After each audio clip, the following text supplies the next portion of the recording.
Y'all gotta pick a side and pick it right now. Jenard ain't gonna stop till he takes everything. I believe you can win this one. I want justice for my wife's murder. Let's take Tommy Egan down. All right, let's go. They're closing in. Am I calling a favor?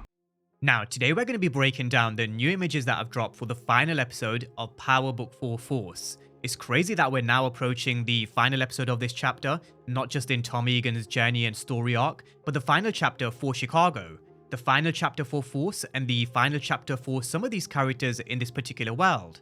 Having said that, we've been through the quotes from Gary Lennon. He will be leaving a few of these loose threads open to tie into potential shows that he has lined up in the future of Power, which I do think will be announced post episode 10.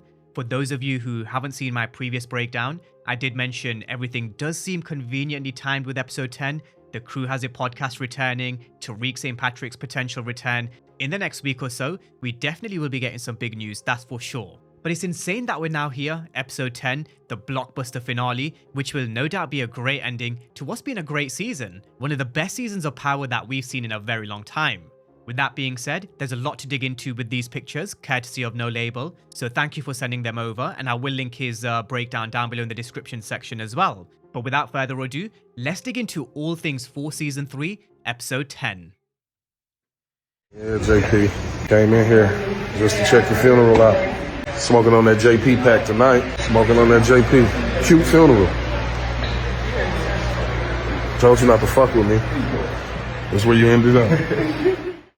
Now, we know JP's death hit Tommy really hard in episode 8. We saw in episode 9 he was arranging his funeral. No doubt he's going to get the best casket money can buy and the best service, with Kate also giving a speech. There's a lot that needs to get done, but we are going to come to this funeral in just a moment. Over here we've got Tommy with a letter in hand, which most likely probably is a letter from JP. Something that we haven't actually spoken about or considered over this past week is JP's will. Did he have anything set up? What did he leave Tommy, Kate, and also D-Mac? We know he wasn't exactly in the best of financial positions, so he probably won't have left much in terms of physical assets. But over here we've got Tommy with a letter in hand. Or is this actually a letter from maybe Maria? We know she was thinking about going to Mexico. She was caught booking that one-way ticket by Kate. Is this a letter that she's maybe left for Tommy, telling her that she's had to leave? That could definitely be a possibility. It would definitely be a first time for Power, but also a loose thread that they can always come back to later on. Tommy meeting his baby and Maria in the next Power show after more than 9 months have passed, so I'd say it's either a letter from JP or a letter from Maria telling Tommy that she's left. Now with D-Mac, we have seen this image before. He's got a spliff in hand. There's a gun here as well. The images of him and JP when they were younger kind of scattered around what looks like a very emotional D-Mac. I do think now that the dust has settled and some time has probably passed between JP's death in episode 8 and episode 10, it definitely will slowly start to sink in that he's now lost his pops. Maybe it's now started to sink in that he's actually to blame. At the time in episode 9, he never had any kind of words. He was raw, full of emotion, he wanted revenge, he was full of anger. We saw him kill Marshall and how he was full of so much raw emotion when he went to go see Genesis. But I do think in episode 10 we are going to see the other side to D-Mac. We're going to see him shed a couple of tears, because this was someone who he was just beginning to reconnect with. This is someone who meant a lot to D-Mac, and you could tell with the way they were at the dinner scene. Genesis mentioned that D-Mac never stopped talking about JP. So this death really will hurt. We're definitely going to see the other side of the emotion from D-Mac in episode 10. We can no doubt see it in a couple of these images here. Now at the funeral, as we mentioned before, we've got Kate giving the speech. Very interested to see what she has to say, considering she wasn't really here in JP's life until recent. But she knows she did wrong. They had that conversation back in season 2, and she did try and change. Only recently when we saw her back in episode 7, she was at her AA meeting when D-Mac called. So I do actually worry for Kate going forward. This is someone that could easily be pulled back into the world of drugs and drink again after she was doing really well. But we've got Tommy here, Maria, we can see Miguel seated behind them as well. D-Mac will also be sat in the front row next to Genesis. Intrigued to also see if we'll see any other extended family members who turn up. Maybe JP's father Herman, who we haven't really heard or seen since season 1. Or is he a character that's just kind of being written off at this stage? We've also got Tommy and Miguel Garcia in conversation outside the funeral, outside the church, with Cruz in the background. It looks like they've got a lot of presence and a lot of bodyguards protecting the perimeter of the church. And with the way Tommy and Miguel are just kind of stood outside the church in the manner that they are, with the way Cruises stood and everyone else, it does actually make me think Jenard and CBI may have actually thought twice about turning this into a red funeral. They may have looked at all the insane Prince's soldiers that they've got around the perimeter protecting them at the church, and Jenard, Bones and Big Smurf probably thought, now's not the time. Maybe Jenard doesn't even have the backing of the other members of the coalition to attack Tommy at JP's funeral. We are going to come to that in just a moment, but that could very well be a possibility, and why this scene that we saw early in the teasers and trailers may just be a red herring and a bit of a misdirection. They love throwing us curveballs, so maybe based on how relaxed Tommy and Maria seem, how relaxed Tommy and Miguel also seem here, maybe nothing actually happens at this funeral, so definitely something to keep in mind. However, once they are done with this funeral, we all know eyes will be on this war. We've got Tommy and Miguel Garcia, guns in their hands. The insane Prince's soldiers behind them already locked and loaded, ready for war. But I do think they're going to get a stern warning from Che again just before everything kicks off. We've got Che in front of Miguel and Tommy again, and we know how Che isn't the biggest fan of making noise in the streets. He wants nothing to affect his business and money that he's got rolling in, which so far Tommy has been able to keep on top of. With the help of Shanti, Tommy was able to deliver the money to Che on time in episode 9, but no doubt he's probably here to give them another stern warning, deal with the Marquez cartel and deal with CBI, get them off the map, get the job done and swiftly move on. Otherwise, he'll probably kill them, he'll kill their family, Maria. It's a threat that we've heard countless of times before, and we'll probably hear it again in episode 10. Which Tommy and Miguel already know. They both know that they need to protect Maria. That's going to be one of Tommy and Miguel's top priority in episode 10, putting the living before the dead, and that means protecting the ones that they love, Maria and also Kate. I do also have a separate video pretty much completed, which does also speak about the topic of Maria and Kate. I go through a couple of fresh new angles and perspectives that we haven't actually considered before, and it does involve Maria apparently booking a ticket to Mexico. I'll definitely be running through that theory in a bit more detail in tomorrow's breakdown. But definitely one of the top priorities, keep Maria and her baby safe, keep Kate safe, and also keep D-Max safe.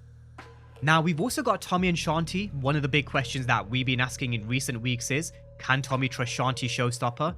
Which I really hope he can. Tommy's going to be dealing with a lot in episode 10, from the war with CBI, the funeral of JP, having to protect Maria, dealing with Che, law enforcement, and also Vic Flynn. There's going to be a lot going on in episode 10, and he does need everybody to play their part. That includes Shanti. At some point in episode 10, he probably will need her help, and he will need her to step up, just like she did in episode 9.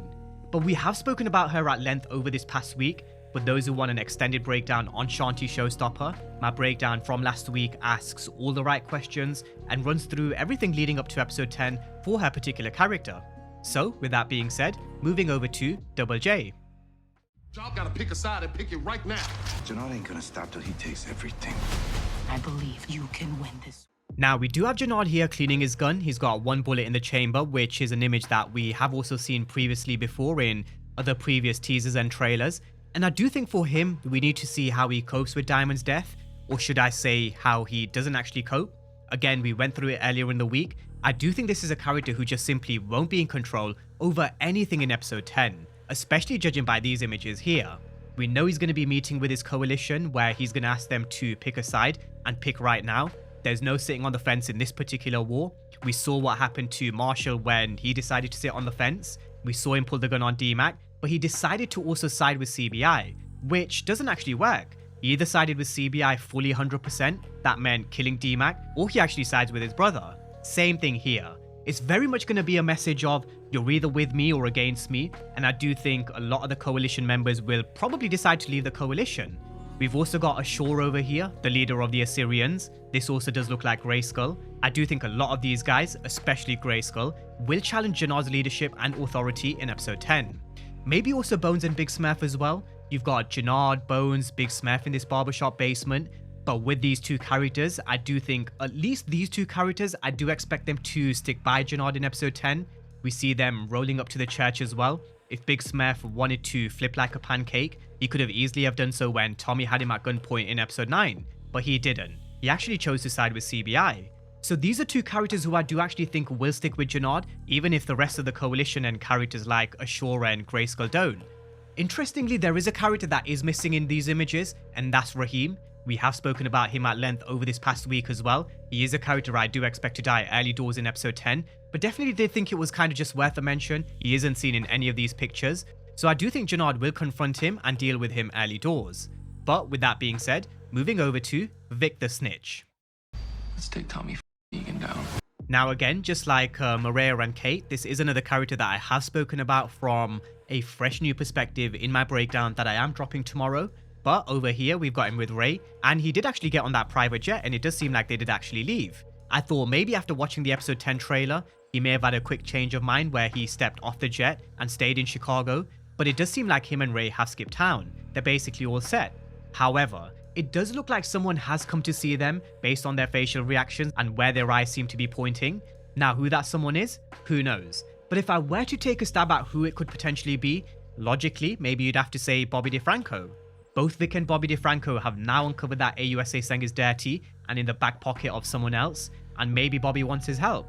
Maybe he wants Vic to come back and testify against Tommy, maybe also help him against AUSA Seng. So maybe Bobby DeFranco is here trying to convince Vic, come back to Chicago and let's put away both Tommy and AUSA Seng. So I really can't think of anybody else, to be honest, that would be able to track him down and know where he is. Unless it is Aunt Beth with them, that could always be a possibility. We know she's very strong-minded and gave Vic words of encouragement back in episode 1.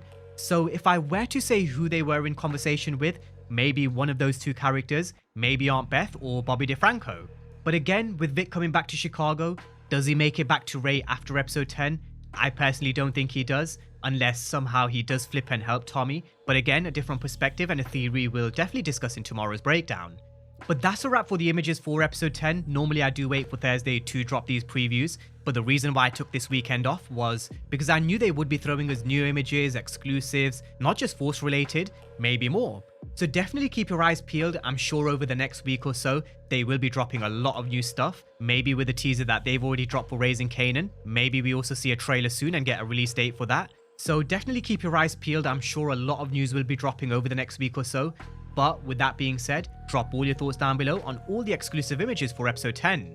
We've got JP's funeral. Jenard looks like he's having a tough time keeping his coalition together. Vic Flynn will be back in the frame, but someone looks to have brought him back. Who could that be? Maybe Aunt Beth, maybe Bobby DeFranco, maybe someone completely new and someone who we aren't expecting. And how do they end this war in this final episode of Power Book 4 Force between Tommy and Jenard?